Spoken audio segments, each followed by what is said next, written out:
네, 집회를 다니면서 이렇게 두고 온 강사 목사의 교회를 위해서 또 이렇게 열심히 기도해 주시는 그런 교회는 또 처음입니다. 교회 표까지 가서 우리 장로님 다 보신 것 같아요. 그래서 너무 감사합니다. 오늘 또 하나님께서 우리에게 특별한 이 저녁에 은혜 주시기를 저희가 간절히 사모하면서 말씀을 나누기 전에 잠깐 기도하도록 하겠습니다. 아버지 하나님, 이 저녁에 하나님께서 사랑하시는 주의 백성들을 모으셨사오니 성령 하나님, 우리의 심령 가운데 역사하셔서 우리가 반드시 들어야 하는 하나님의 그 말씀, 그리고 우리에게 전하시는 그 하나님의 귀한 음성을 들을 수 있도록 도와주시옵소서. 우리가 주의 말씀 없이는 이 세상에서 정말 아무것도 할 수 없는 그러한 자들임을 오늘 예배를 통해서, 말씀을 통해서 다시 한번 깨닫게 하여 주시옵소서. 성령께서 우리를 하나로 묶으셔서 말씀 앞에서 온 성도가 하나님을 만날 수 있도록 주여 인도하여 주시옵소서. 예수님 이름으로 기도합니다. 아멘. 오늘 낮 시간에 저희가 부흥에 대한 이야기를 좀 했습니다. 제가 교수 출신이라 항상 복습을 먼저 합니다.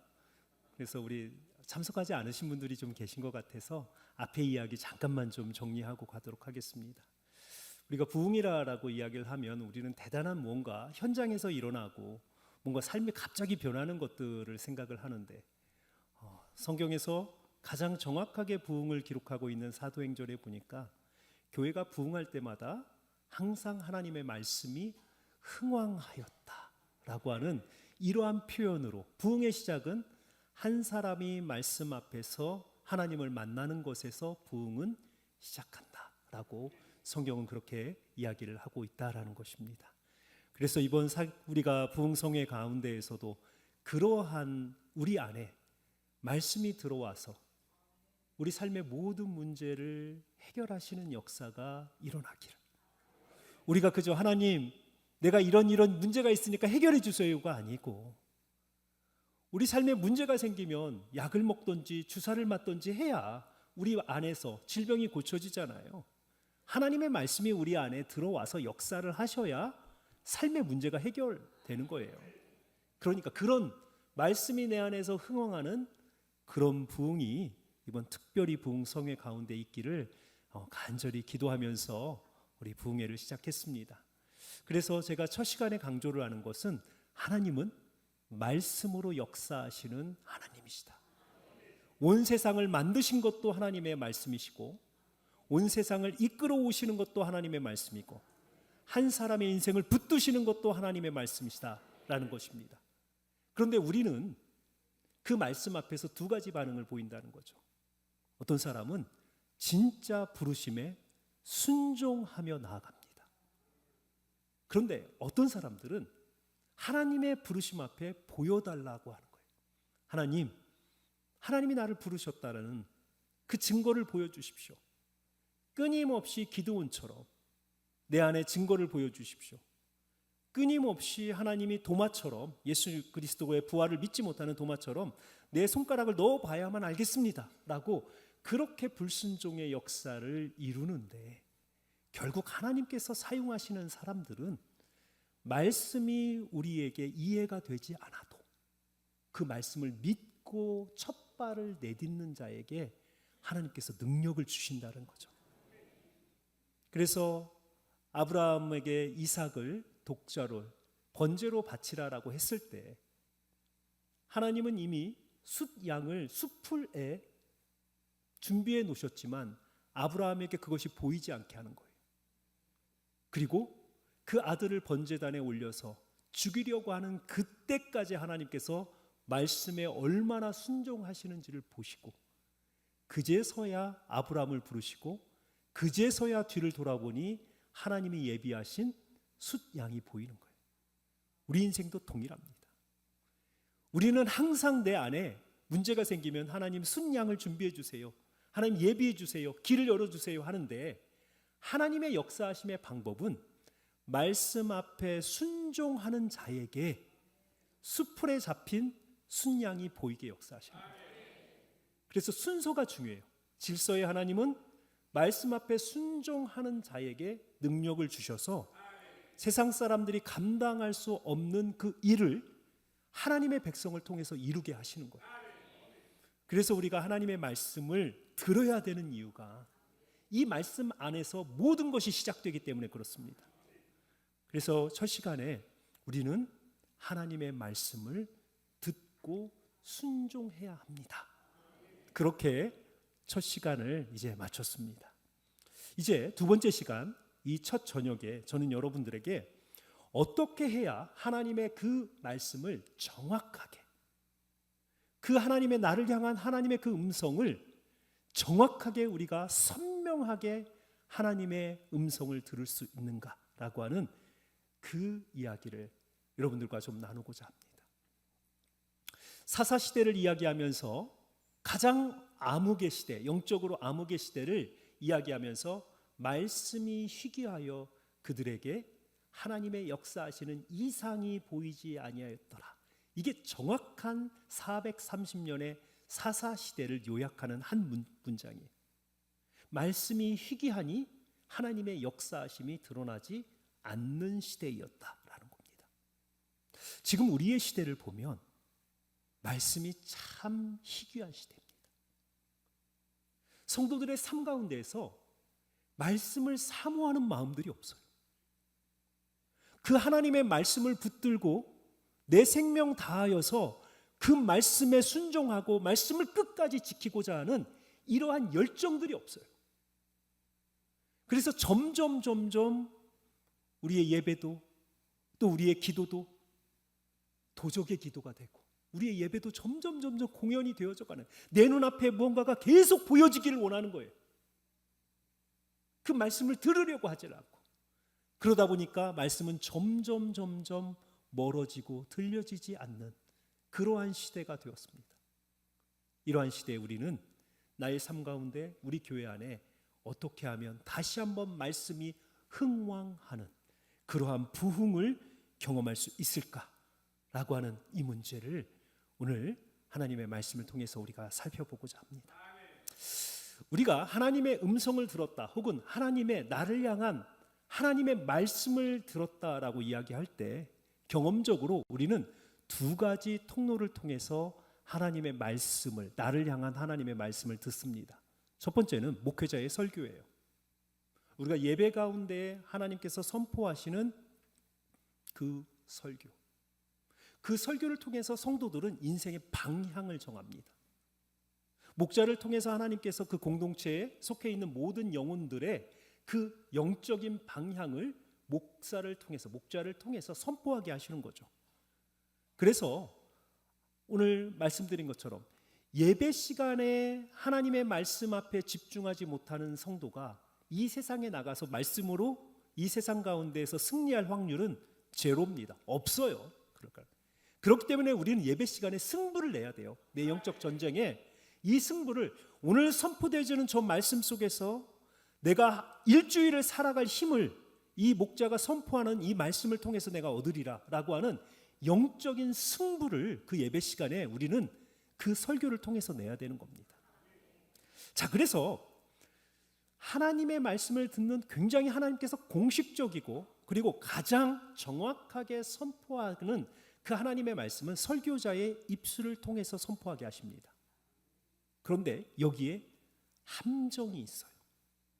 뭐냐면 설교가 성경을 대체해버리는 시대가 온 겁니다.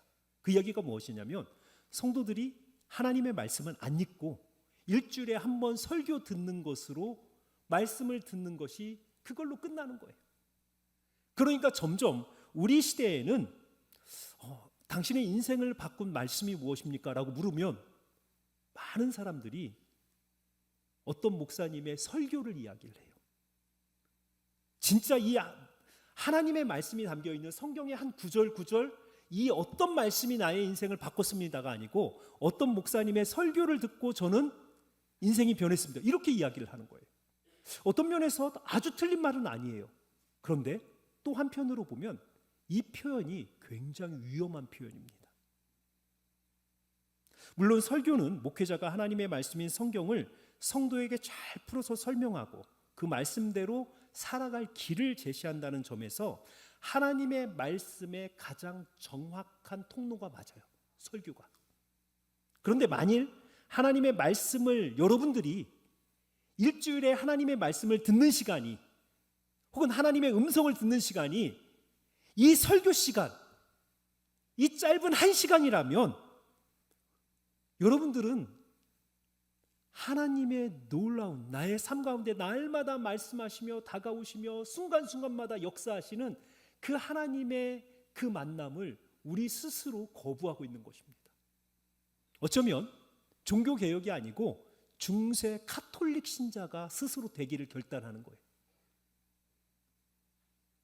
여러분들이 하나님의 말씀을 듣는 길이 오직 예배 시간에 한번 설교를 듣는 거라면 우리는 카톨릭에서 오직 성도는 사제가 전하는 강론, 카톨릭에서는 설교라고 하지 않고 강론이라고 합니다.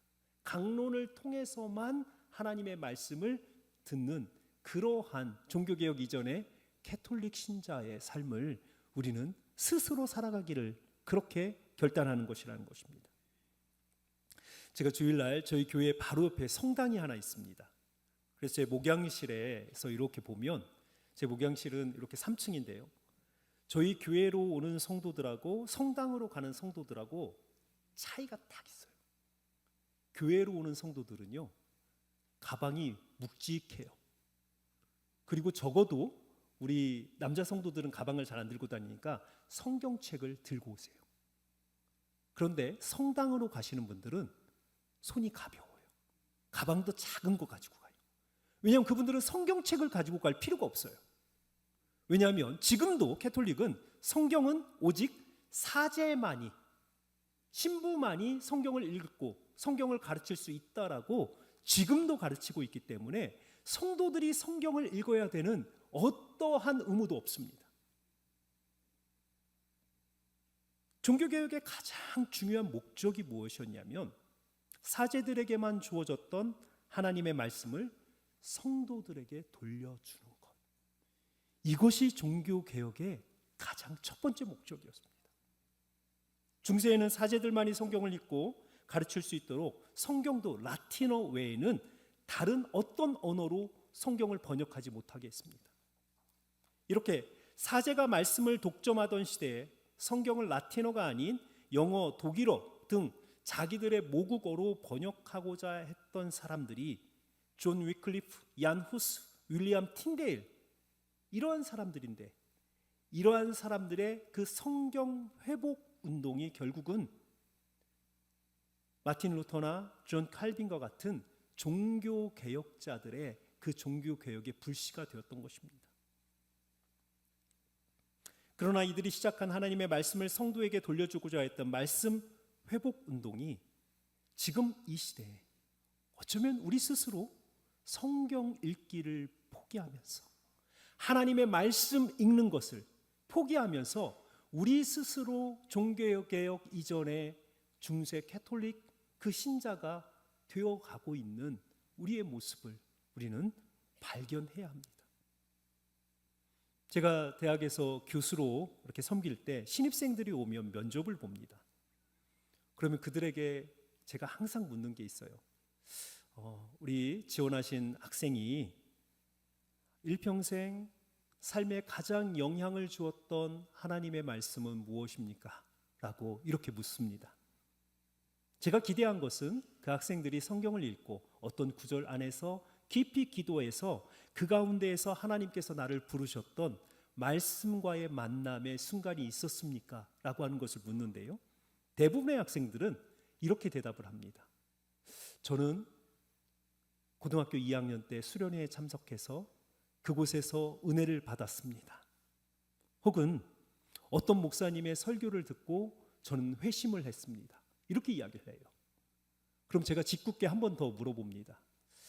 그때 목사님 설교하신 본문이 어디였습니까? 그럼 대부분의 학생들은요, 기억 못해요. 본문은 기억이 안 나요. 그런데 은혜 받았던 것만 기억납니다. 이렇게 이야기를 합니다. 여러분에게도 동일한 질문을 한번 던져보고 싶습니다. 여러분들의 인생에 가장 여러분들의 삶에 하나님께서 다가오셔서 여러분들의 인생을 바꾸었던 그 하나님의 말씀은 무엇이었습니까? 아마 여러분들 가운데에서도 기억나시는 것은 우리 원로 목사님께서 인도하셨던 집회, 혹은 우리 박 목사님, 담임 목사님이 언제 하셨던 설교, 아마 우리는 대부분 다 이렇게 기억을 하실 분들이 많으실 것 같아요. 그것이 나쁜 건 아니에요. 그런데 거기서 우리는 한 발 더 나갔어야 돼요. 그때 목사님이 어떤 말씀으로 내 인생에 도전을 주셨는지, 그때 하나님께서 그 목사님을 통해서 어떤 하나님의 말씀으로 내 인생의 송곳과 같이 꽂히는 내 삶의 문제를 파고드는 그러한 말씀의 역사가 있었는지, 우리는 그것까지 기억을 해야 되는 거예요. 제가 최근에 한 작은 소책자를 읽었는데요, 그 책 제목이 성경 읽는 법, 그리고 하나님은 성경으로 말씀하신다라고 하는 책이에요. 그 책을 굉장히 제가 재밌게 이렇게 막 읽으려고 시간을 내서 딱 첫 장을 열었는데, 첫 장 제목이 뭐냐면 말씀 없이 살아가는 위태로운 그리스도인. 이 시대를 진단하면서 말씀이 없이 잘 살고 있는 위태로운 그리스도인. 그 책에서는 성도가 가장 위험한 순간을 고난이나 질병이 아니라 말씀을 읽지 않고 은혜를 누리고 있을 때, 말씀을 읽지 않고 있는데 내 영혼이 평안할 때, 그때가 성도는 가장 위험한 때라고 그렇게 이야기를 합니다. 그 이유가 말씀에 대한 무관심과 그리고 게으름은 결국 살아계신 하나님을 금송아지의 우상으로 어느 순간 내가 만들어 가기 때문에, 우리가 하나님의 말씀을 읽지 않고 그 말씀에 거하지 않으면 우리는 끝없이 하나님을 내가 원하는 것을 나에게 주시는, 내가 원하는 복만을 내려주셔야 되는 그 금송아지와 같은 그 우상으로 하나님을 그려가는 거예요. 우리 스스로 말씀에 계시는 하나님이 아니라, 말씀하시는 하나님이 아니라 내가 원하는 하나님으로 끊임없이 만들어 간다는 것입니다. 많은 성도님들이 성경 말씀은 목사님들이 잘 연구해서 우리에게 쉽게 설교해 주면 그것으로 충분하지 않습니까? 라고 그렇게 생각하실 수도 있습니다. 성경에 나와 있는 많은 이야기들이 여러분들에게는 어렵게 느껴지기도 하고 또 낯설기도 합니다. 그러나 정말 우리가 성경을 읽지 않고도 하나님의 백성으로 살아갈 수 있는, 이것이 정말 아무 문제 없는 그러한 성도의 삶일까요? 정말 성경은 목사들의 전유물이고 우리 성도님들은, 목사님들이 그냥 재밌게 혹은 은혜롭게 하는 그 설교만 들으면 아무 문제 없이 이 땅에서 살아갈 수 있을까요? 왜 우리는 수십 년 동안 여러분들 신앙생활을 하면서 그렇게 많은 설교를 들어왔어도 여러분들이 하나님을 아는 지식과 그리고 여러분들의 삶이 예수 그리스도를 닮아가는 그 삶에 있어서 이렇게 변화가 더딜까요? 10년, 20년 전 여러분들의 신앙과 지금 여러분들의 신앙에 얼마나 큰 그러한 영적 변화가 있습니까? 만일 성도님들 가운데에서 지금 여러분들의 삶을 뒤돌아보면서 10년 전에 나는 정말 내 신앙의 전성기였고 그때 너무 뜨거웠어, 그렇게 10년 전, 20년 전, 30년 전을 추억하며 살아가고 있다면, 여러분, 우리는 그 삶 속에서 지금도 살아계셔서 매일 우리와 말씀하시는 그 하나님을 그날 이후에 만나지 못한 거예요. 사랑하는 사람을 여러분 만났는데요, 사랑하는 사람을 매일 만나서 데이트하고 같이 교제하고 이럽니다. 그런데 그 사람을 만나고 나서 나는 당신 5년 전에 만났을 때 그때가 최고였어 라고 이야기하면 그 뒤로 그 사람과 대화도 하지 않고 사랑도 싹트지 않은 거예요. 그렇기 때문에 5년 전이 최고였어. 그러고 있는 거예요. 그런데 만일 여러분들이 살아계신 하나님의 말씀을 매일 듣고 묵상하고 그 말씀을 가지고 하루하루 살면서 말씀대로 살으니까 내가 할 수 없는 그 일을 내가 능히 감당하는구나. 내가 오늘 아침에 말씀을 읽고 나서 하나님이 원수를 사랑하라 라고 하는 그 말씀을 딱 들었는데 오늘 직장에 가서 혹은 집에서 큰 다툼이 일어날 뻔했는데 그 말씀 때문에 한번 참은 거예요. 그리고 나서 뒤돌아보니까 내가 말씀으로 한번 참았던 그것이 결국은 승리였구나. 자, 이런 말씀이 내 삶을 인도하고 그 말씀 때문에 하나님의 백성으로 내가 예수를 닮아가는 매일매일의 삶을 여러분들이 살아가신다면 10년 전보다 20년 전보다 그리고 작년보다 지금 여러분들은 훨씬 더 예수를 닮으셔야 돼요. 훨씬 더 예수의 사람이 되셔야 돼요.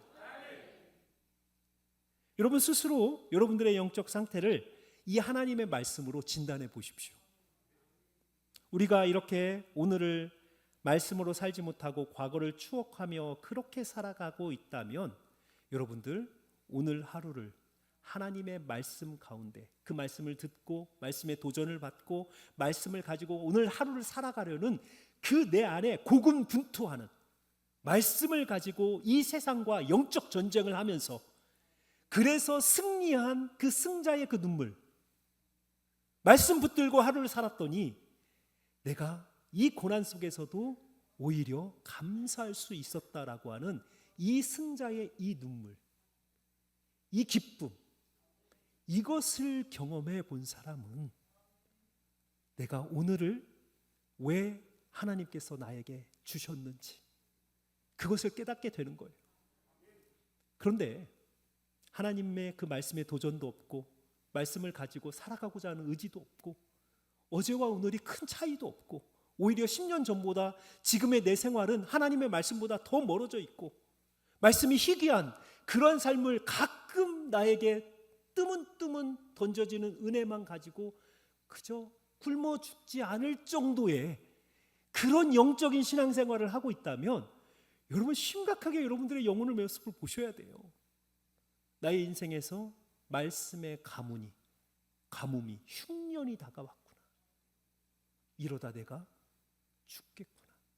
내 영혼이 곧 메말라 죽겠구나 라고 하는 심각한 여러분들의 영혼을 오늘 이 말씀에 비춰보셔야 한다는 것입니다.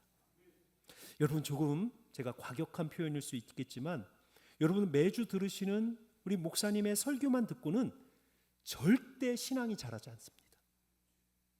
만일 설교만으로 우리의 신앙생활이 충분하다면 종교개혁은 불필요한 희생이었을 거예요. 설교를 듣는 것만으로 신앙생활이 충분하다면 한국교회가 이렇게 심각한 영적 침체를 경험하지 않을 겁니다. 왜냐하면 여러분 유튜브에 보세요. 얼마나 좋은 설교가 매주 얼마나 좋은 설교가 많이 옵니까? 온라인상에는 수만 명의 한 주만 지나면 수만 명이 조회하는 유명한 목사님들의 설교가 이제는 넘쳐납니다. 그런데 그 설교를 들어서 그것만으로 우리의 삶이 하나님의 말씀대로 충만한 은혜 충만한 삶을 살아갈 수 있다면 왜 한국교회가 이렇게 점점 영적 침체를 교회가 왜 점점 이렇게 비어져 가겠습니까? 설교를 듣는 성도도 심지어는 그런 감동 있는 설교를 하는 목회자도 많은 경우에 그 말씀만큼 살아내지 못해요. 오히려 설교자가 자신이 했던 설교와 너무 동떨어진 삶을 살아가고 때로는 주님의 영광을 가려서 스스로 전도에 걸림이 되는 경우도 굉장히 많습니다. 설교가 다가 아니라는 거예요. 이건 제가 다른 설교자를 공격하기 위한 것이 아니에요. 제 고백입니다. 제가 설교를 하고 나면 항상 제 마음에 내가 한 이 설교만큼 나는 살아가는가? 이 스스로 질문을 던져놓고 너무 힘들어요. 저는 제가 지금 섬기고 있는 교회에서 주일날 4번 설교를 합니다. 그리고 4번 설교를 마치고 나서 구역장 강의를 한 번 더 해요. 그래서 아침 8시에 시작하면 하루 종일 예배가 시작되어서 저녁 6시까지 집회를 인도를 해요. 토요일날 새벽 4시 정도 돼야 설교가 맞춰져요. 설교 준비가 맞춰져요. 주일날 새벽 4시가 돼야. 그럼 2시간 자고 하루 종일 이제 설교를 하는 거예요. 그런데 저는 주일날은 피곤하지 않아요. 그런데 제일 제 인생에서 그리고 제일 제 삶에서 힘든 시간은 월요일입니다. 월요일 저녁에 매주 제가 하는 게 있는데요. 제 설교를 듣습니다. 아무도 없는 공간에서 목양실에서 설교를 틀어놓고 제가 성도로 앉아서 그 설교를 들어요. 그러면서 제 인생에 이제 자꾸 묻는 겁니다. 너는 저 앞에서 저렇게 확신을 가지고 성도들에게 말씀을 선포하는데 너는 그 말씀만큼 살아가니? 그러니까 그 시간이 저한테는 너무도 괴로운 시간이에요. 왜냐하면 그렇게 성도들에게는 정말 확신을 가지고 선포했던 그 말씀만큼 저도 살지 못하거든요.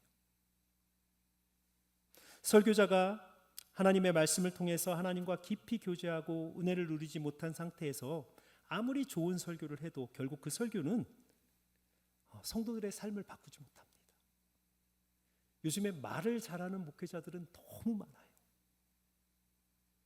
이전 세대보다 요즘 목회자들은 신학적으로 그리고 이런 어떤 표현이나 이런 것들이 굉장히 세련되기 때문에 요즘 젊은 목회자들 설교하는 거 보면 정말 잘합니다.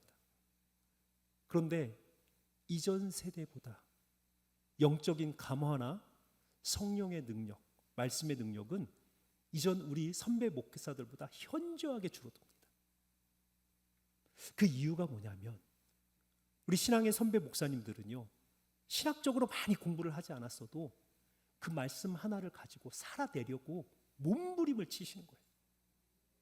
그리고 나서 그걸 가지고 강단에 올라가서 화려한 언어가 아니더라도 말씀대로 살자고, 이 말씀 우리가 믿고 가자고 그렇게 선포하시니까 성령께서 역사를 하시는 거예요. 그 가운데에서.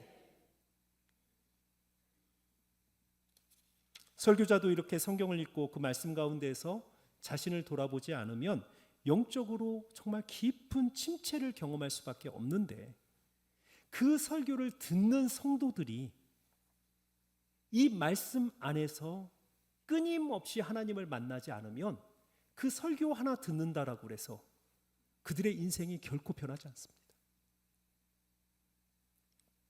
제가 교수 생활을 할 때 여러분들 그 생명의 말씀, 생명의 그 삶 거기에다가 시편을 전체를 기재를 한 적이 있습니다.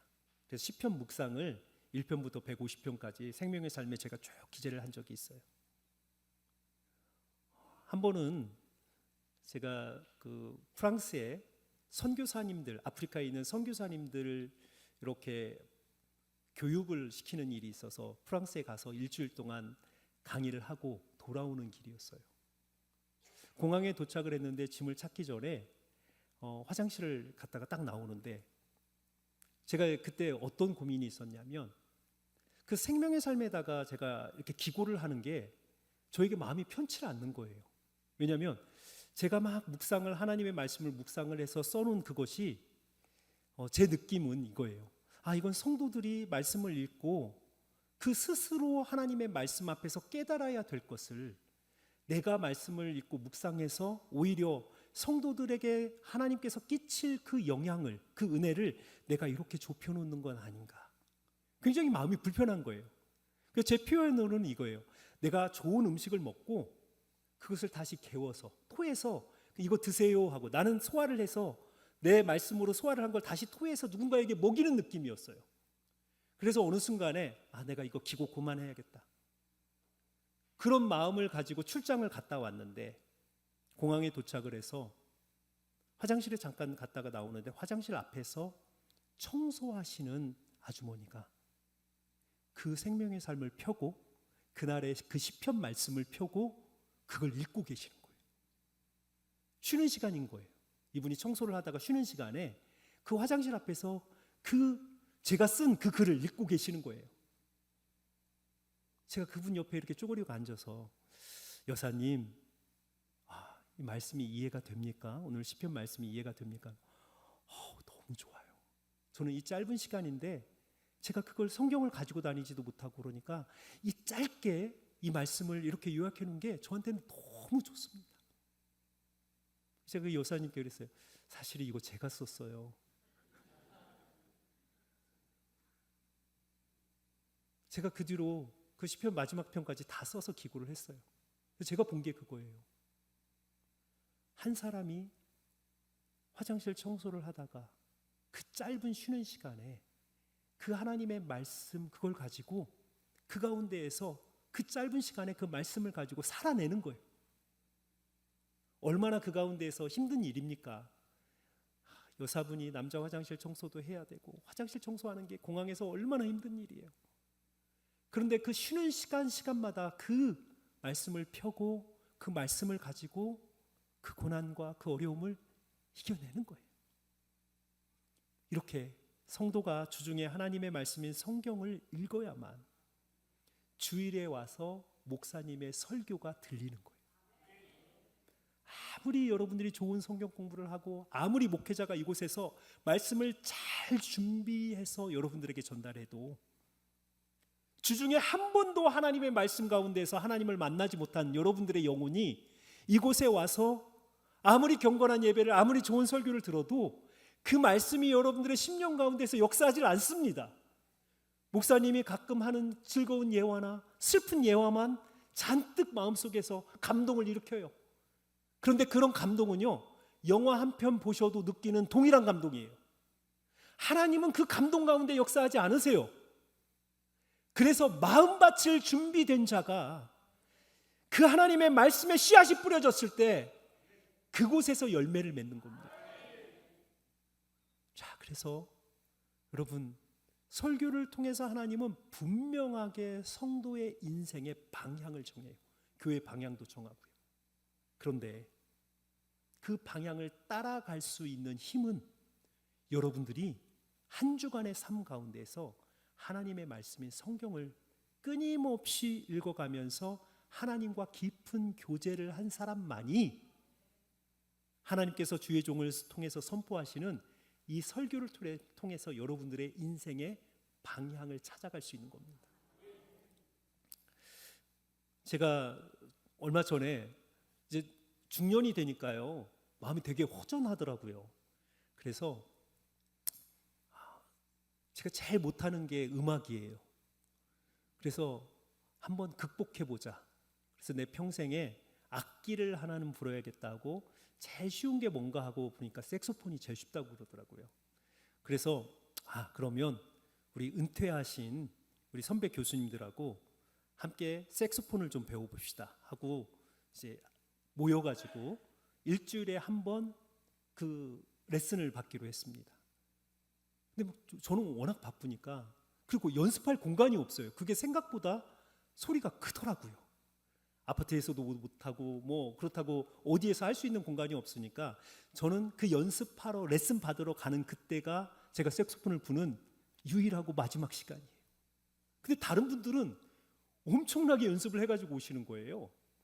그러니까 이 선생님이 강사분이 색소폰을 하는데 자, 한번 복습하고 새로운 곡 합시다 하고 가는데 저는 복습할 때가 전주나 그 전주나 똑같아요. 전혀 실력이 안 늘어요. 그런데 연습해 오신 분들은요, 한 주만 지나면 곡 하나를 띄시는 거예요. 어느 순간부터 이제 자괴감이 드는 거예요. 그래서 한 주, 두 주 빠지다 보니까 저는 이제 포기를 했습니다. 그런데 이분들은 계속 하셔서 연주회를 하신다는 거예요. 연습을 계속 하셔서 이분들이 연주회를 하신다고 그래서 한번 갔습니다. 연주회를 갔는데 너무 잘하시는 거예요. 제가 그분들께 아니요, 어떻게 이렇게 잘하시냐고. 그분들이 그러시는 거예요. 나도 연습할 시간도 없고 장소도 없어서 저녁에 밥 먹고 11시에 사람들 없을 때 아파트 지하에 가서 차에 들어가서 차 문 닫고 차 문 지하 주차장에서 차 문 닫고 연습했어요. 이러는 거예요. 그 순간에 제가 변명했던 거 있잖아요. 시간 없다, 공간이 없다, 그래서 연습 못했다, 이런 모든 것들이 너무 창피한 거예요. 연습을 하지 않아서 핑계를 대서 늘지 않았던 거예요. 그분들도 동일하게 공간, 시간이 부족했지만 그분들은 연습을 하고 공간을 찾아서 끝내 공연까지 하시게 된 거죠. 우리 신앙도 마찬가지입니다. 일주일 동안 시간 없다고 바쁘다고 성경을 한 번도 읽지 않고 주일 예배에 와서 이 생각 저 생각으로 흩어진 마음으로 설교를 들으면서 내가 그 말씀대로 살아내리라, 혹은 그 말씀을 다 이해하고 내가 그 말씀의 은혜대로 능력대로 내 삶을 살아가리라 라고 하는 그 생각 자체가 잘못된 거예요. 운동처럼, 악기처럼 신앙도 근육이 필요합니다. 그래서 주중에 하나님의 말씀을 잘 듣는 사람이 예배 가운데 하나님의 음성을 듣는 거예요. 한 주 동안 매일 하나님의 말씀을 묵상하면서 나의 삶에 찾아오셔서 말씀하시는 그 하나님을 경험하고 그 하나님께서 주신 말씀으로 하루를 큰 시험과 위기를 넘어가며 어떤 때는 정말 포기하고 싶은 순간에도 하나님의 말씀 하나가 생각나서 다시 한번 일어섰던, 이러한 말씀이 내 삶 가운데에서 나를 이끌어가는 영적인 이 승리를 경험한 사람만이 하나님의 말씀 앞에서 예배 시간에도 그 하나님의 뚜렷한 음성을 들을 수 있는 것입니다. 그리고 신앙은 이렇게 매일의 말씀과 주일의 설교가 함께 할 때 성장하고 자라는 것입니다. 제 자신도 설교자로 살아가기에 예배 중 설교가 주는 그 은혜 자체를 제가 이곳에서 여러분들께 설교가 중요한 거 아닙니다, 이런 이야기 지금 하고 있는 게 아니에요. 설교가 너무 중요해요. 그런데 그 설교의 은혜를 누리기 위해서 우리가 준비해야 될 게 있다는 거예요. 설교는 삶의 방향을 바꾸는 역할을 합니다. 그래서 믿음의 공동체를 떠난 성도가 예배 가운데에서 하나님을 만나지 못하고 온전하게 하나님의 뜻을 따라 살아갈 수 있는 가능성 없습니다. 왜냐하면 예배는 하나님과 성도가 가장 가까운 곳에서 하나님의 살아계심을, 그 임재를 경험하는 것이 예배이기 때문에 그 예배 중에 선포하는 설교자의 그 말씀을 듣지 않고 내가 혼자 따로 신앙생활을 할 수 있다라고 하는 것은 불가능해요. 하나님 그렇게 성도들을 하나님의 백성으로 삼지도 않으셨어요. 그렇기 때문에 예배는 성도의 삶에서 가장 중요하고, 교회는 우리의 생명, 영적인 생명이 유지될 수 있도록 지체라고, 주님의 몸된 지체이기 때문에 그 몸에 붙어있지 않는 자가 생명을 누릴 수 있는 그러한 가능성도 없습니다. 그래서 예배는 중요해요. 그런데 예배 중 설교를 통해서 성도들은 세상의 마음을 품고 죄악된 그런 세상을 향해 나아갔던 우리의 마음을 하나님께로 조금씩 방향을 잡아가는 거예요. 예배 중에 설교를 통해서. 그런데 그렇게 방향을 잡고 나서 실제 나의 삶으로 나아가서 그 하나님이 보여주신 방향으로 내 첫 걸음을 걷게 만드는 그 힘은 설교가 아니라 내가 하나님의 말씀을 통해서 받은, 내가 매일 묵상을 통해서 하나님의 말씀을 읽고 그 말씀이 내 심령 가운데서 역사하시는 그 은혜를 통해서 우리는 하루를 살아갈 수 있는 능력을 얻게 된다라고 하는 것입니다. 이러한 매일 하나님과의 말씀과 교제함이 없다면 우리는 주일마다 혹은 특정한 집회마다 은혜만 반복적으로 받는 은혜의 중독에 빠지게 됩니다. 이러한 은혜의 중독에 걸리면 은혜의 피로감이 쌓입니다. 왜냐하면 받은 은혜는 큰데 내가 그 은혜대로 살아갈 수 있는 내 능력이 없기 때문에 나중에는요, 은혜 받는 것이 부담스러워져요. 제가 저희 교회에 있는 한 식당에 이제 전도를 하려고 계속 가는 식당이 있어요. 그러면 가는 시간은 1시 반 혹은 저녁에 7시, 바쁜 점심시간과 저녁시간을 피해서 갑니다. 그러면 그때 이 사장님하고 가장 이야기를 많이 할 수 있어요. 점심시간이 좀 끝나고 가야. 그분하고 이야기를 하는데 이분이 교회를 다니셨던 분이에요. 그런데 자기는 교회에서 어떤 특별한 집회나 혹은 부흥성회 같은 데를 일부러 안 간대요. 그 왜 그러십니까? 그랬더니 가면 너무 좋은데 은혜를 받고 나면 그 은혜대로 살지 못해서 나중에는 오히려 은혜 받은 것이 부담이 됩니다. 은혜는 받았는데 내 삶은 그 은혜를 따라가지 못하는 거예요. 이게 은혜 중독이에요. 그러니까 점점 우리는 집회에서 어떤 목사님 말씀이 너무 좋았어. 다음에는 정말 찬양이 좋았어. 그 다음에 오신 목사님은 더 뜨거웠어.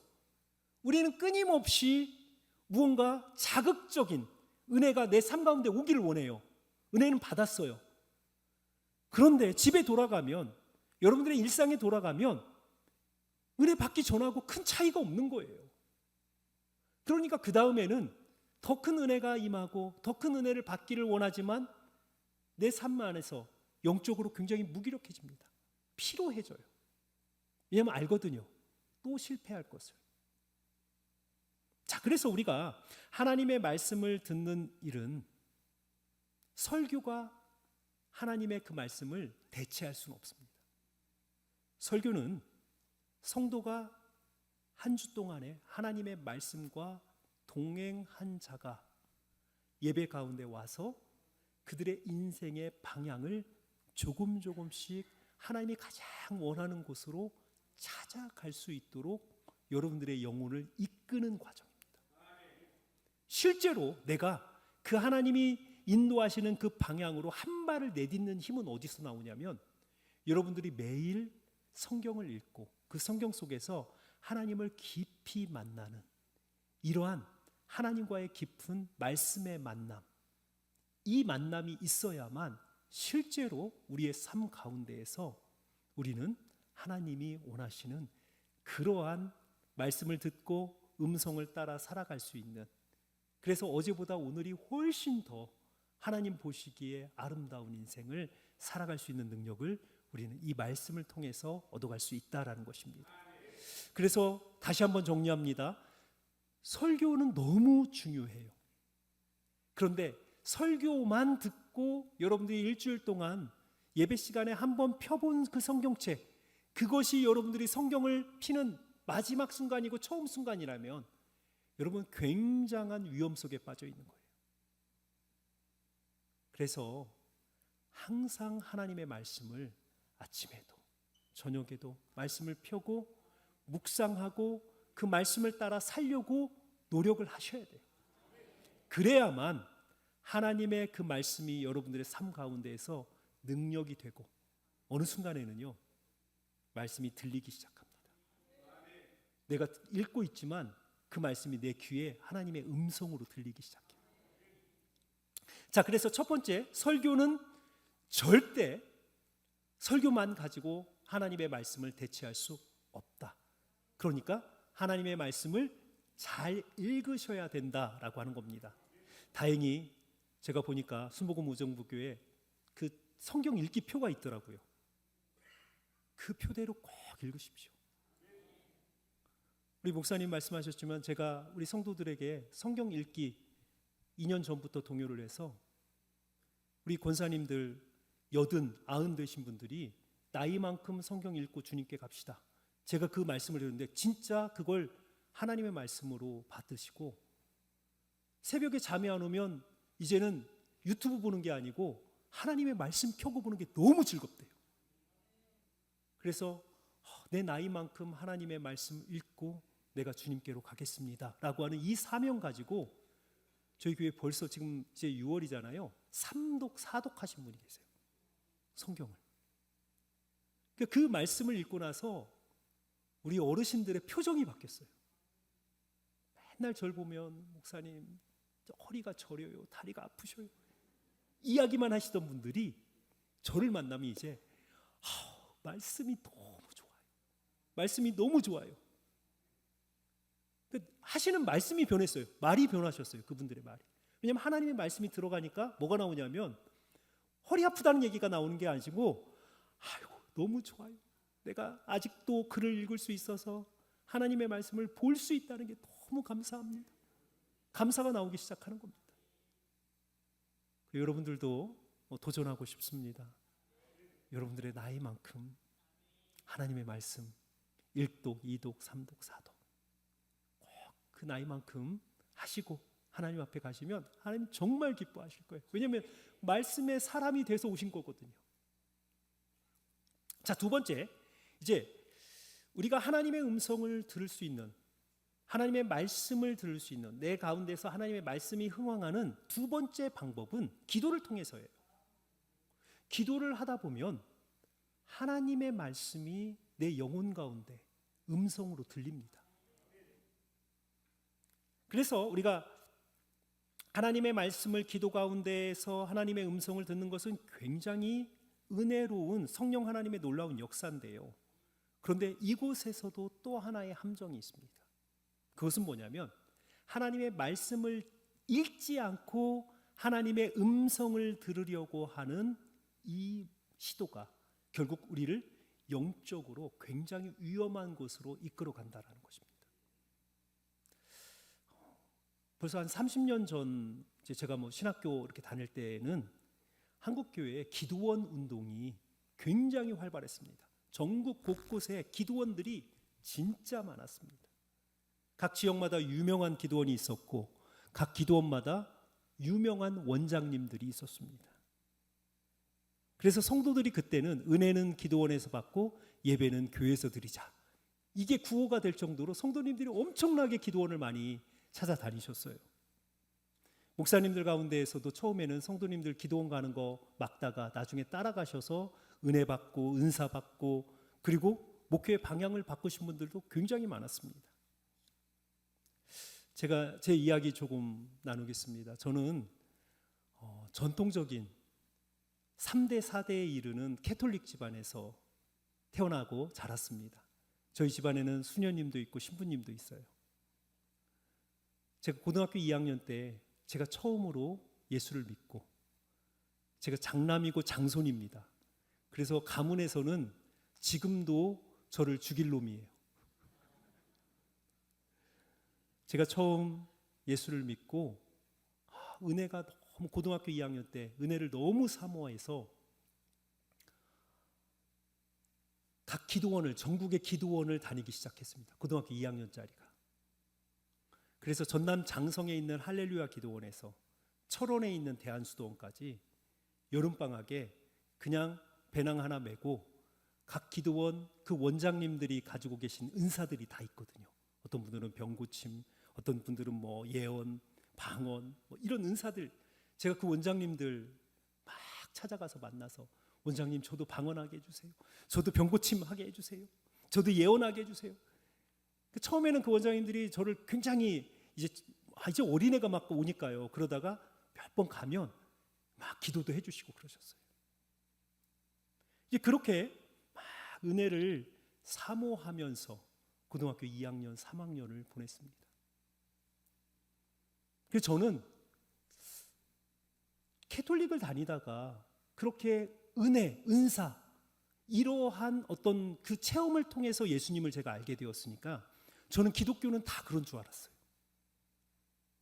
그러다가 제가 신학교를 결단을 하고 신학대학을 들어갔습니다.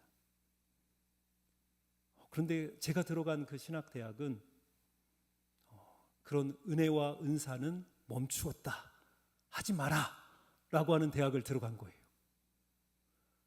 그러니까 가서 너무도 충격이었어요, 제 안에.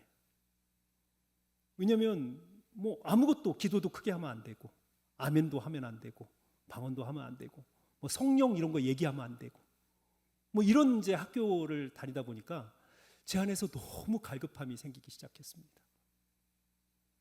그런데 제가 그래도 막 그 2년 3년을 막 열심히 기도하고 산기도 다니고 이러면서 방언도 예언도 때로는 병고침도 뭐 이런 은사들을 진짜 제가 체험을 한 거예요. 그런데 제가 진짜 체험하지 못한 게, 부흥 강사님들이 오시면 항상 하시는 게 하나님의 음성을 들었다라는 이야기가, 하나님이 나를 부르셨다라는 음성을 들었다라는 간증을 부흥 강사님들이 많이 하시는데, 한 번도 제가 그렇게 산기도를 많이 하고 막 그렇게 간절히 금식기도도 하고 그러는데 진짜 그분들이 이야기하는 하나님의 음성을 한 번도 못 들은 거예요. 그래서 얼마나 욕심이 나던지 제가 신학대학교를 다니면서 한 목사님에게 물었습니다. 목사님, 하나님의 음성을 들으려면 어디를 가야 됩니까? 삼각산을 가라고 그러더라고요. 그래서 제가 저녁을 먹고 버스를 타고 삼각산에 갑니다. 그래서 지금은 삼각산에 올라가서 기도를 못하게 하더라고요. 그런데 예전에는 삼각산에 가면 산을 쭉 따라 올라가면 중턱에도 그리고 곳곳에 기도하는 자리들이 있었습니다. 그리고 초저녁에 막 사람들이 모여들어가지고 그곳에서 열심히 기도해요. 그런데 저는 밤을 새러 가니까 새벽이 되면 12시가 넘으면 사람들이 없어요. 저 혼자 남는 거예요. 그럼 막 열심히 기도를 합니다. 음성을 들려달라고. 근데 어느 날에 막 그 아이들 웃음소리부터 시작을 해서 막 이상한 소리들이 막 들리기 시작하는 거예요. 이게 음성인가? 짐승 소리도 막 들리기 시작하고. 그래서 그런 소리가 들리면 오싹하잖아요. 그런데도 뭐 새벽 3시, 4시니까 돌아올 수도 없고 더 크게 소리 지르는 수밖에 없어요. 그 소리가 안 들리도록. 그런데 그렇게 한 학기를 다녔어요. 그런데도 하나님의 음성을 듣지 못했습니다. 제가 너무도 제 마음에 나는 왜 하나님의 음성을 듣지 못할까? 그 너무 안타까움이 있어서 저희 기숙사에서 신학생들은 아침마다 새벽 예배를 드립니다. 새벽 예배를 드리고 아이들이 다 이제 또 잠을 또 더 자러 가는 거죠. 그리고 아침 먹고 이제 수업을 들어가는데, 오늘 아침에 새벽 예배를 드리고 나서 혼자 그 학교 채플에 앉아가지고 성경을 펴서 읽으면서 하나님 말씀을 쭉 읽고 있는데, 놀랍게도 제가 읽고 있는 그 하나님의 말씀이 음성으로 제 영혼 가운데 들리기 시작하는 거예요. 그 하나님의 말씀을 내가 읽는데 그 말씀이 내 심령 가운데서 계속 하나님께서 저에게 하시는 말씀으로 계속 들리기 시작하는 거예요. 너무도 신기해서 계속 말씀을 읽는데 계속 그 음성이 들리는 거예요. 하나님의 음성. 제가 이런 이야기를 하면 저희 아내도 그래요. 여보, 하나님의 목소리가 굵었어, 부드러웠어. 분명히 음성으로 내 심령 가운데 들립니다. 그런데 어떠한 목소리라고 말할 수는 없어요. 그러나 분명한 음성으로 들립니다. 그때 제가 깨달은 거예요. 그때 제가 깨달은 게 뭐냐면, 하나님은 항상 우리에게 이 성경을 통해서 말씀하고 계시는구나. 내가 그렇게 그 삼각산에 가서 밤새 부르짖고 하나님 음성을, 뚜렷하고 선명한 음성을 들려주시면 제가 목숨을 걸고 선교지까지 가겠습니다. 제가 진짜 그랬거든요. 하나님 말씀하시면, 저에게 한 번만이라도 뚜렷하게 말씀하시면 제가 목숨 걸고 선교지까지 가겠습니다. 그런데도 안 들리더라고요. 그런데 그 채플실 바닥에서 성경을 읽고 있는데 그 가운데서 하나님의 음성이 제 심령 가운데서 뚜렷하게 들리기 시작하는 거예요. 이미 하나님은 우리에게 하나님의 말씀, 이 말씀이 어떻게 기록됐습니까? 하나님께서 말씀하신 것을 하나님의 그 영감을 받은 그 성경을 기록한 저자들이 하나님의 음성을 듣고 그 말씀을 기록한 거예요. 그러니까 우리가 하나님의 음성을 들을 수 있는 가장 좋은 길은, 가장 정확하고 선명한 길은 그 하나님의 음성이 정확무하게 기록된 이 성경을 통해서 우리는 살아계신 하나님의 음성을 지금도 뚜렷하게 들을 수 있다는 거예요. 성경이 기록되기 전에는 하나님께서 분명히 하나님의 사람들 앞에 나타나셔서 아브라함아, 모세야 부르셨어요. 그들에게 말씀하셨습니다. 그런데 하나님께서 이 성경을 기록하신 이후에는 하나님은 어떠한 사람에게 어떻게 말씀을 하시냐면 성경을 통해서 말씀하세요. 그래서 우리가 성경을 책이라고 부르지 않잖아요. 성경을 그냥 하나님의 말씀이라고 부르지 않잖아요. 살아계신 하나님의 살아있는 말씀.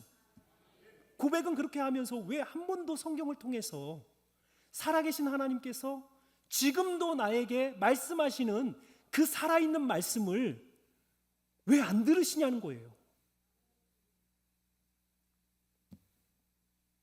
하나님께서 우리는 하나님의 말씀을 듣고 능력을 받으라라고 말씀하시면서 언제나 이 말씀 앞에 서면, 하나님의 이 말씀 앞에 서면 하나님은 우리에게 뚜렷하게 말씀하십니다. 그래서 오늘 우리는 이 성경을 앞에 놓고 오늘 우리가 읽은 디모데후서는 뭐라고 이야기하냐면 우리가 성경을 왜 읽어야 되는지 바울이 디모데에게, 자기 아들과 같은 디모데에게 이렇게 이야기를 하는 겁니다. 오늘 읽은 본문 제가 다시 한번 읽어드릴게요. 또 어려서부터 성경을 알았나니 성경은 능히 너로 하여금 그리스도 예수 안에 있는 믿음으로 말미암아 구원에 이르는 지혜가 있게 하느니라. 자, 구원을 얻으려면 하나님의 말씀, 성경을 읽고 그 가운데 구원에 이르는 지혜를 얻어야 되는 거예요. 성경을 읽지 않고 구원에 이를 지혜를 얻을 수 있는 길이 없다라고 분명하게 이야기를 합니다.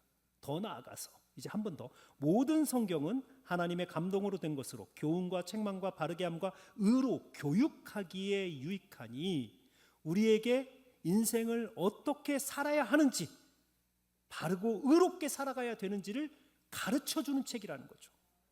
자, 그리고 나서 17절에 보면 이는 하나님의 사람으로 온전하게 하며 모든 선한 일을 행한 능력을 갖추게 하려 함이라.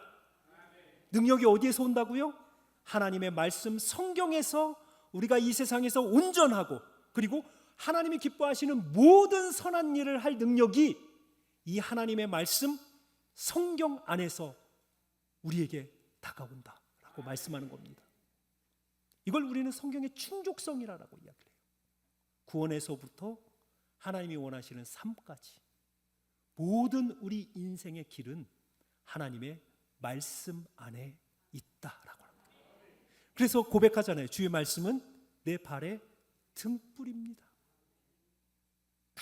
캄캄한 어둠에 한 발도 디딜 수 없는 그 칠흑과 같은 어둠에서 내 첫 발을 디딜 수 있는 그곳에 불을 비치는 것이 하나님의 말씀이에요. 인생은요, 그렇게 한 발 한 발 말씀이 비춰주는 그곳에 내 발을 디디며 나아가는 것이 성도의 삶이에요. 그때 우리가 말씀을 읽지 않으면 우리는 어떻게 되냐면 아무 곳이나 발을 디딛거나 아니면 한 발도 디디지 못하고 주저앉게 되는 겁니다. 이렇게 성도의 삶에 필요한 모든 것을 담고 있는 하나님의 말씀인 성경을 통해서 하나님은 성도가 인생에서 하나님을 만나고 그리고 하나님의 백성으로 살아갈 수 있는 길, 능력, 지혜, 지식 모든 것을 성경 안에 담아서 우리에게 은혜의 보물로 주셨어요.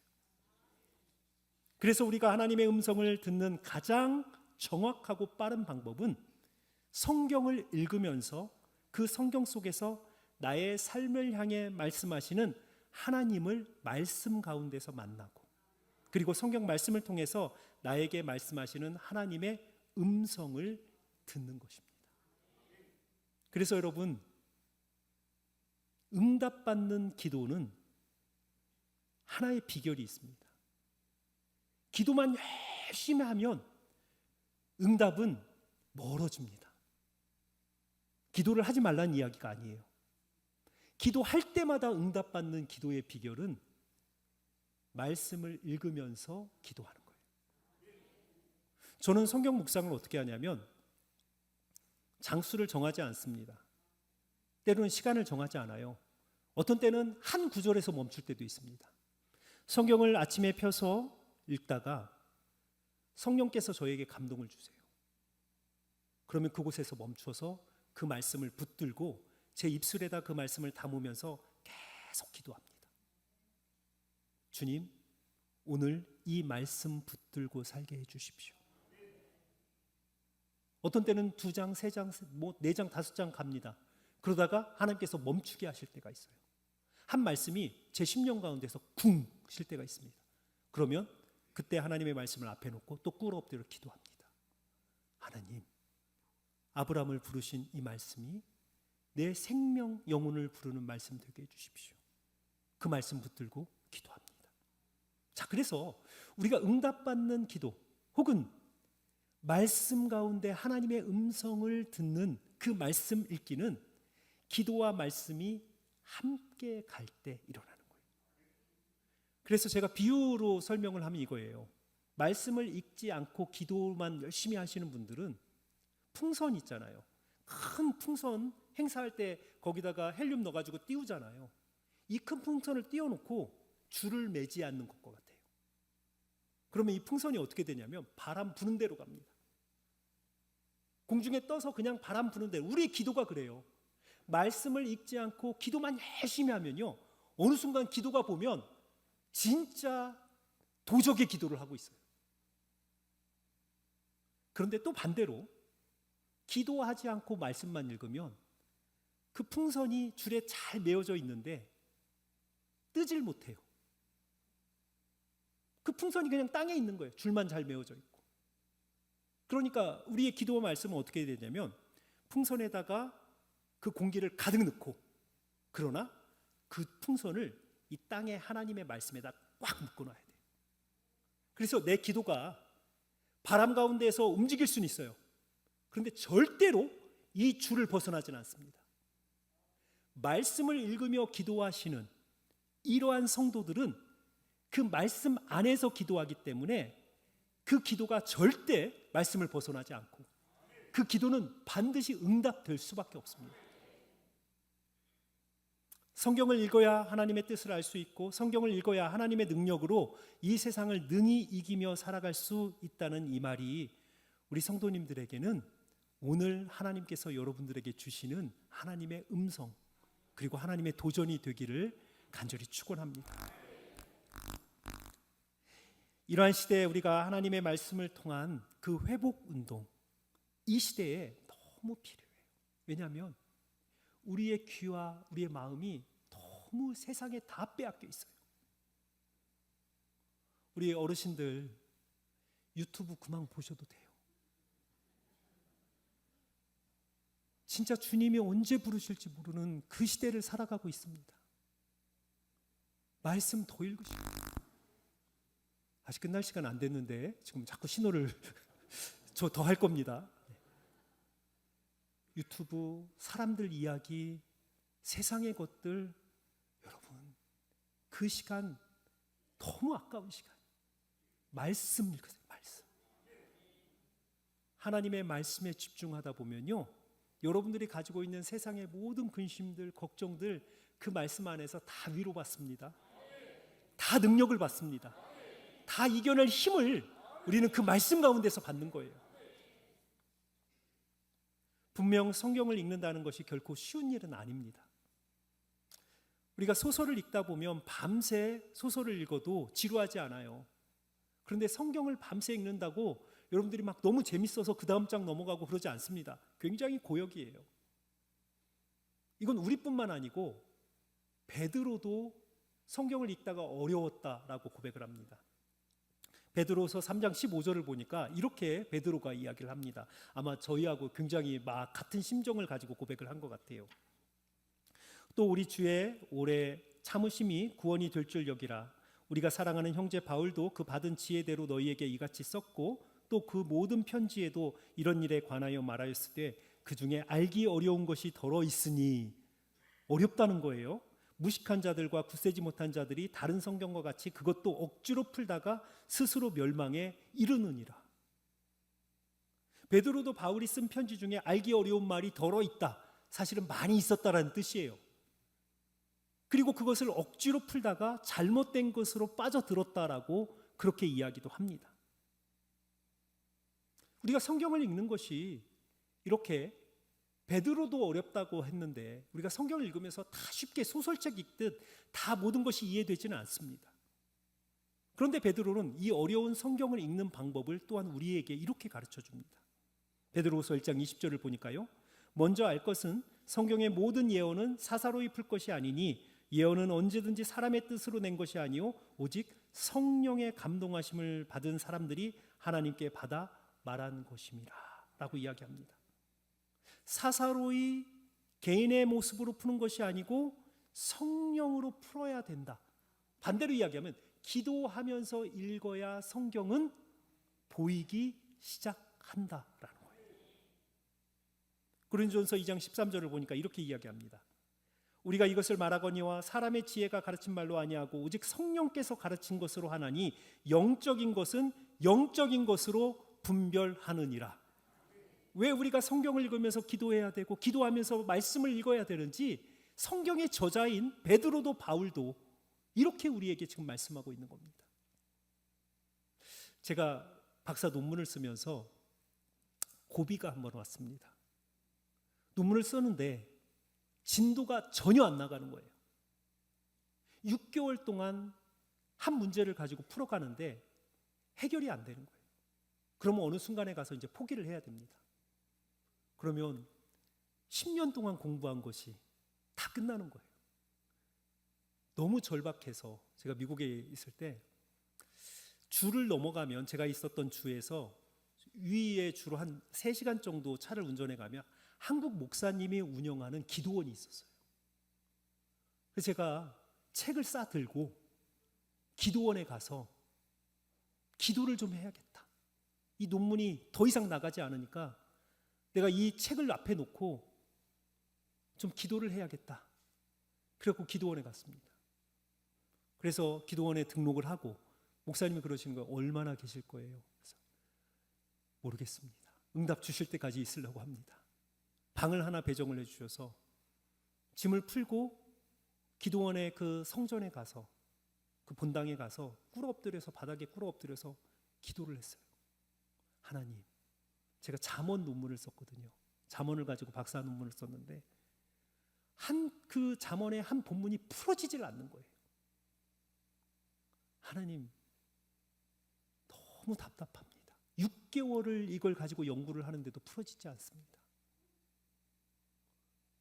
하나님 앞에 꿇어 엎드려서 기도를 하는데 갑자기 제 눈앞에 그 본문이 진짜 해석이 촥촥촥촥 돼서 그 장을 쓸 수 있는 챕터까지, 개요까지 눈에 나오는 거예요.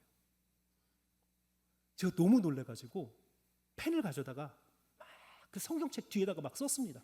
종이가 없어서. 그리고 나서 바로 짐 싸서 내려왔어요. 6개월을 학자들의 연구한 거, 제가 몸부림친 거 가지고 가서 이 성경 말씀이 해결이 안 됐던 것이 하나님 앞에 올라가서 하나님, 여기서 해결 안 되면 저는 이제 끝입니다. 그렇게 하나님 지혜를 주십시오. 하나님의 말씀을 정말 이해할 수 있는 지혜를 주십시오. 그런데 그 순간, 엎드리는 순간에 정말 제 눈앞에서 그 본문이 뭐라 표현할 수 없을 정도로 다 해설이 되고 그 장을 쓸 수 있는 개요까지 나오는 거예요. 우리가 하나님의 말씀을 읽으면서 어렵죠. 그런데 여러분, 기도하시면서 성경을 읽어보십시오. 어떤 학자보다 더 정확한 해석이, 적용이 성령 하나님께서 여러분들의 심령 가운데 이 말씀은 이것이다, 이 의미다, 너에게 이 말씀은 이런 의미야 라고 하는 것을 하나님께서 풀어주신, 성령 하나님께서. 그래서 우리가 성경을 읽는, 어려운 성경을 읽는 방법은 2가지예요. 첫 번째, 기도하시면서 읽어야 돼요.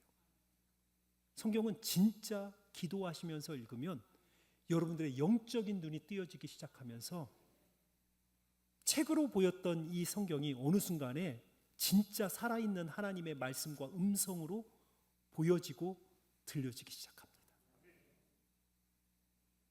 저 목사님 또 이상한 소리 하신다라고 그렇게 생각을 하시는 분이 계실 것 같은데, 영적인 것은 체험해 보지 못하면 아무리 설명해도 안 돼요. 그러니까 해보세요.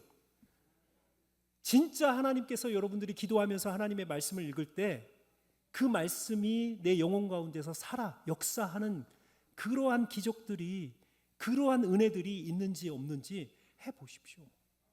왜냐하면 지금까지 수없이 많은 하나님의 백성들이 그렇게 하나님을 만났습니다. 그렇기 때문에 하나님은 지금도 여러분들을 말씀 가운데서 그렇게 만나시기를 간절히 원하십니다. 또한 성경은 반복적으로 읽으셔야 돼요. 한 번 읽는다고 절대 그 성경의 의미가 해석되지 않습니다. 그래서 어려운 구절은요, 성경 안에 있는 다른 구절이 이 어려운 구절을 해석합니다. 그러기 위해서는 어떤 성경을 읽다가 이 성경이 너무 어렵잖아요. 그러면 갑자기 하나님께서 이 성경은 이 본문에서 이야기했던 것을 이렇게 설명한 거야. 성경을 많이 읽으신 분들은요, 어떤 성경 본문을 읽다가 이 성경 본문이 어떻게 한 사람의 인생 가운데서 그대로 실현되었는지를 생각나게 하는 거예요. 그리고 이 성경에 대해서 풀이한 것을, 구약에서 어렵게 이야기한 것을 신약에서 예수님께서 어떻게 설명했는지 성경을 읽은 사람은 알아요. 그래서 이 본문을, 구약의 본문을 읽으면서도 예수님이 이것은 이렇게 설명하셨어, 아는 거예요. 그렇기 때문에 우리는 성경을 반복적으로 읽으셔야 합니다. 그래야만 어려운 성경은 쉬운 성경의 구절이 어려운 성경의 구절을 해석해 줍니다. 제가 어찌하다 보니까 성경을 읽고 연구한 지가 30년 됐습니다. 교수도 했고 또 목회하면서 매주 또 성경도 가르치고 있습니다. 그런데 저는 지금도 성경이 어렵습니다. 반대로 이야기하면 성경을 읽을 때마다 새로워요. 제 친구 중에 절에 그 주지를 하는 승려가 있어요. 제 초등학교 친구인데, 그래서 고향에 가면 그 절에 있는 친구를 가끔 제가 이렇게 만나러 갑니다. 그럼 그 친구가 그래요. 야, 너네는 성경 한 권 가지고 그렇게 울고 먹냐? 우리는 불경이 몇 권인 줄 알아? 우린 그거 다 외워야 돼. 너네는 그 한 권 가지고 그렇게 힘들어하고 너는 그걸 가지고 박사까지 했어? 불경 수천 권, 혹은 세상에 있는 그 얼마나 전문 서적들 수만 권들 많잖아요. 그런데 성경 한 권의 그 진리, 그 반절의 반절도 못 쫓아와요. 왜냐하면 그 책들은 죽었어요. 기록한 저자가 죽었고 그 책의 내용도 기록한 순간에 그 책은 고정됩니다. 무엇이라도, 불경도 마찬가지고 어떤 저자의 아무리 뛰어난 책도 기록하는 순간 그 책은 멈춰요. 그런데 하나님의 말씀인 성경은요, 지금도 살아서, 지금도 그것을 읽는 한 사람의 인생 가운데에서 하나님은 그 말씀을 통해서 그 인생의 깊은 곳에 있는 그 삶의 문제를 파고 들어갑니다. 그래서 어떤 사람은 그냥 읽었던 하나의 본문을 한 사람의 인생에서는 그 삶의 모든 것을 해결하고 그 인생의 아픔을 위로하고 그 인생의 무너짐을 해결하는 살아계신 하나님의 음성, 전지전능하신 하나님의 능력이 되어서 한 사람의 인생을 뒤집는 거예요. 그래서 성경은 지금도 성경을 다 안다라고 할 수 있는 사람은 아무도 없습니다.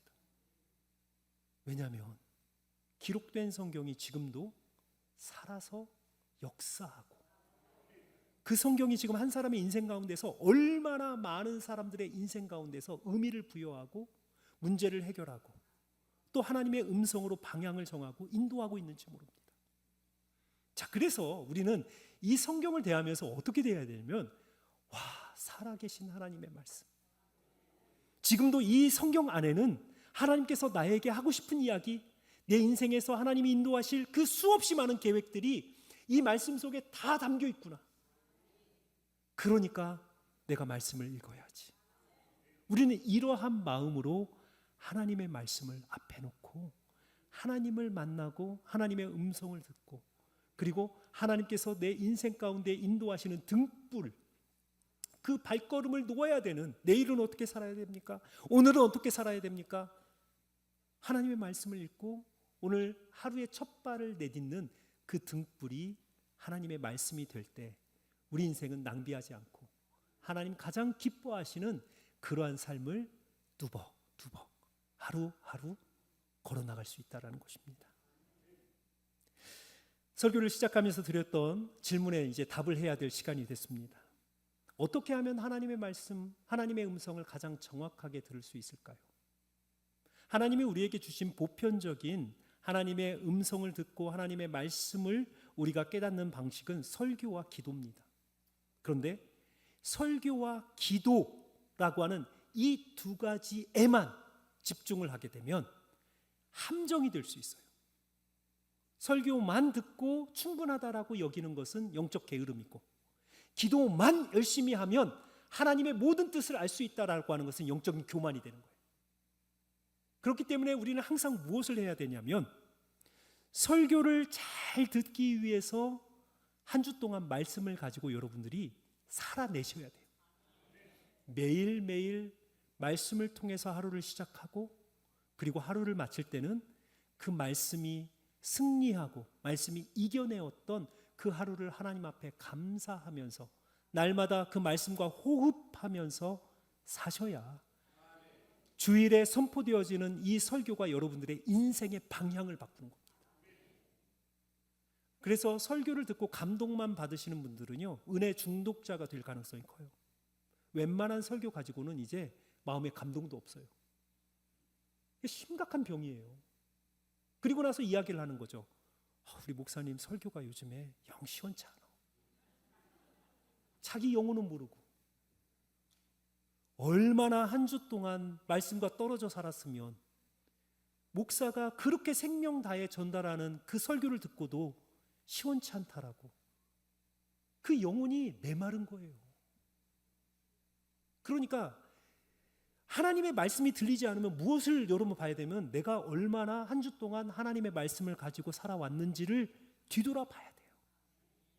그리고 결단을 해야 돼요. 주님, 제가 이번 주에는 저 설교에 정말 그 방향을 찾지 못하고 하나님의 음성을 듣지 못했지만 오늘부터 말씀을 읽고 말씀대로 살아서 다음 주 예배에서는 나의 인생에 말씀하시는 그 하나님의 그 음성을 이 예배 가운데, 설교 가운데 듣겠습니다. 이런 마음으로 오셔야 예배 가운데 역사하시는 삼위 하나님을 만나는 겁니다.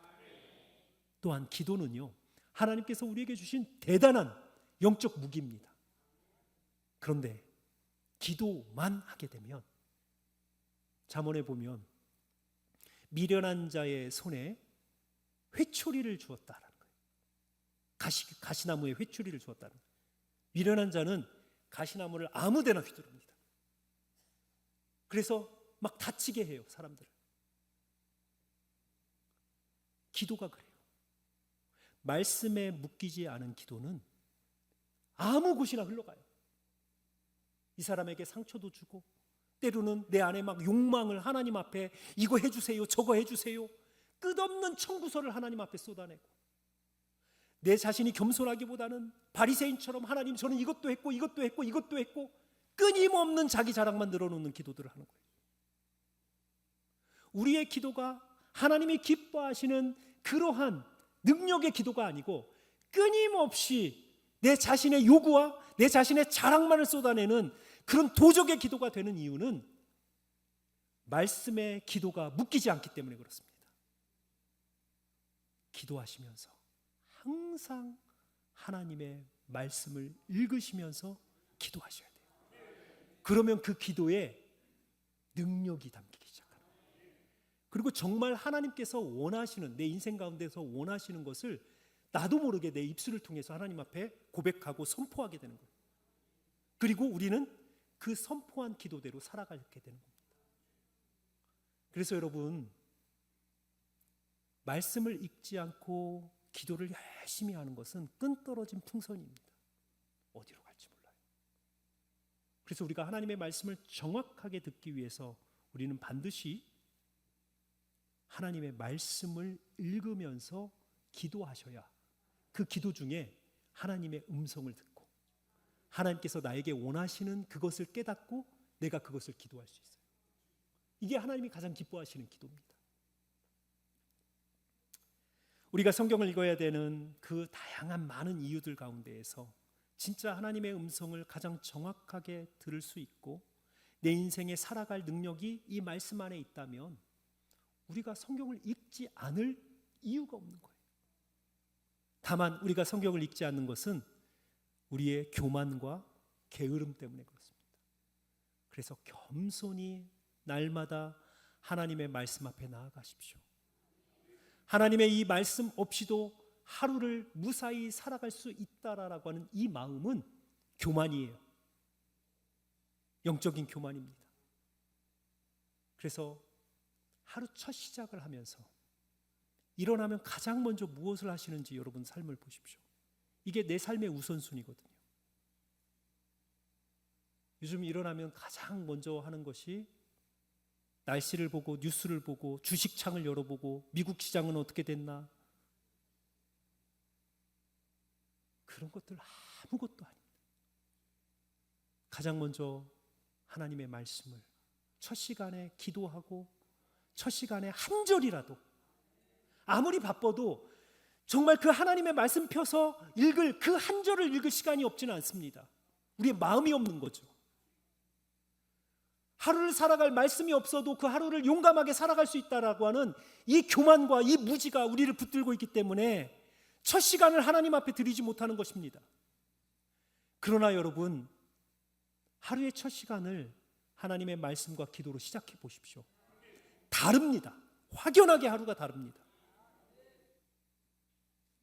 그래서 여러분, 저는 이 부흥성회를 마치고 나서 여러분들이 한 가지 결단만 하신다면, 저는 제가 이곳에 와서 이 시간을 하나님 앞에 드렸던 것이 너무 감사할 것 같아요. 그 한 가지 결단은 이거예요. 성경을 읽자. 성경을 읽고 하나님을 만나자.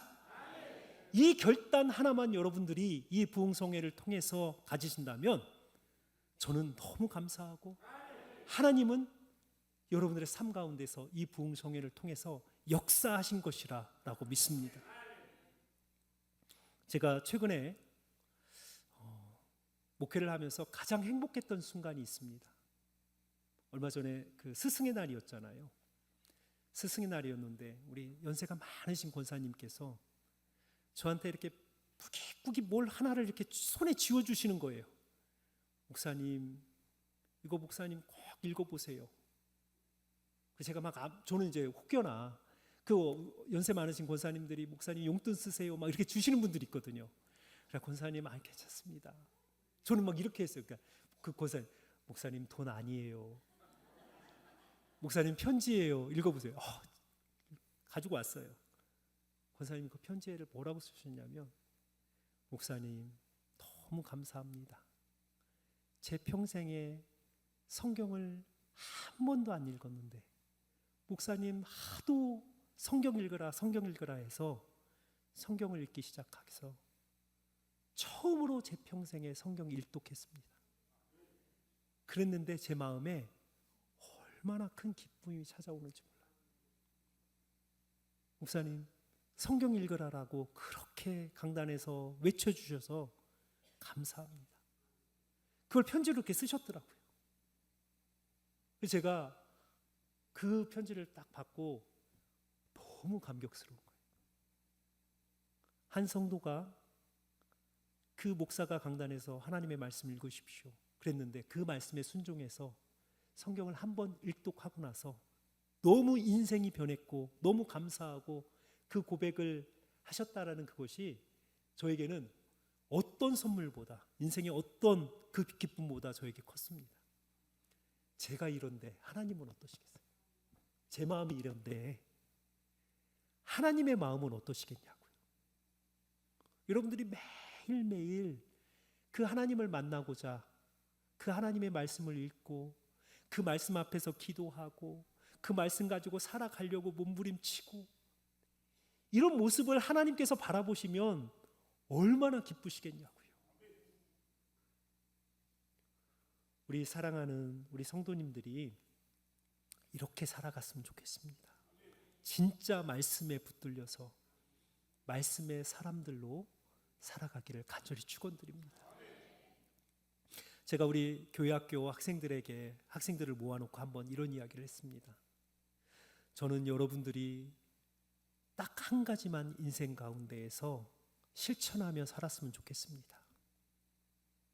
여러분들이 살면서 중요한 결정을 하거나 아니면 인생의 큰 위험에 빠져 있을 때 하나님의 말씀 한 구절이 생각나서 여러분들이 잘못된 결정을 하지 않고 여러분들이 죄악의 길로 들어가지 않는 그러한 말씀의 사람들이 되었으면 좋겠습니다. 그러기 위해서는 하나님의 말씀을 부지런히 읽으셔야 됩니다. 저희 교회학교 아이들도 1독, 2독하는 아이들이 나왔습니다. 여러분들 인생에 얼마나 많은 위기의 순간 그리고 결정을 해야 되는 순간이 있는데요. 그때마다 우리는 다급할 때 사람 찾거든요. 그러나 그 순간에 말씀의 사람은요, 하나님의 말씀이 떠오릅니다. 내 인생에 정말 나를 너무도 힘들게 했던 그 사람, 내가 복수할 기회가 왔어요. 그런데 그 순간에 내 마음속에 너는 너 스스로 복수하려 하지 마라. 하나님께서 갚아주시리라.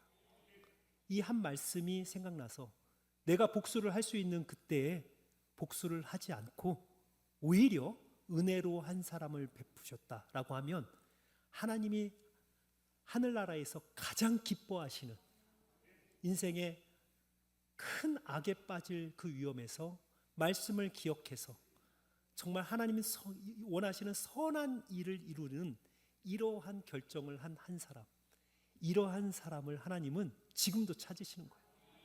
그래서 부흥은요, 이렇게 한 사람이 하나님의 말씀에 깊이 은혜를 받고 그 말씀이 한 사람의 삶 가운데 흥황하여서 그 사람들이 모여 교회 안에 말씀의 흥황이 일어나는 그것이 곧 부흥이다라고 하는 것입니다. 그래서 오늘 제 말씀을 통해서 여러분들 내가 왜 하나님의 음성을 듣지 못할까? 정확하게 말씀을 읽지 않기 때문에 그렇습니다. 왜 설교를 듣고 나는 다른 사람들은 저렇게 은혜를 받고 하나님의 말씀을 듣고 삶이 변하는데 왜 나는 변하지 않을까? 말씀을 읽지 않기 때문에 그래요.